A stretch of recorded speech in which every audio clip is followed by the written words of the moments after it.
जैसे ही रेस के आखिरी 3 लैप्स बचे थे कि तभी मार्क अपना कंट्रोल खो बैठा।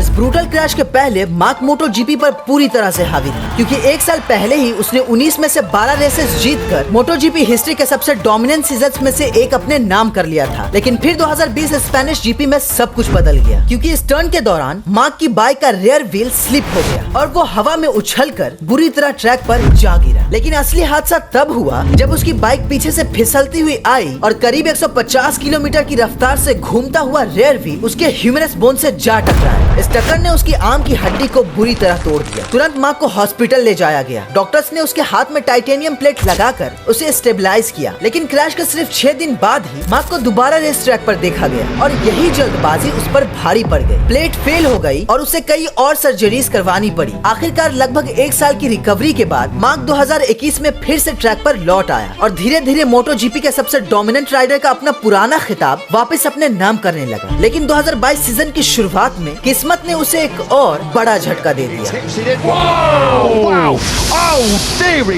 क्योंकि मंडालिका में वार्म अप लैप के दौरान मार्क एक बेहद ही खतरनाक क्रैश का शिकार हो गया। हादसा इतना भयानक था कि कई एक्सपर्ट ने इसे पिछले 25 सालों के सबसे डरावने क्रैशेस में से एक बताया। इस पॉइंट पर सबको यही लगने लगा कि उसका दौर अब पूरी तरह से खत्म हो चुका है। लेकिन मार्क मार्केज अब स्पोर्ट्स हिस्ट्री के सबसे जबरदस्त कमबैक में से एक करने वाला था, क्योंकि 2 साल की रिहैब और रात दिन की कड़ी मेहनत के बाद वो दोबारा ट्रैक पर उतरा और पूरी दुनिया को गलत साबित करते हुए ग्रैंड प्रिक्स हिस्ट्री के सबसे महान कमबैक्स में से एक को पूरा कर दिखाया।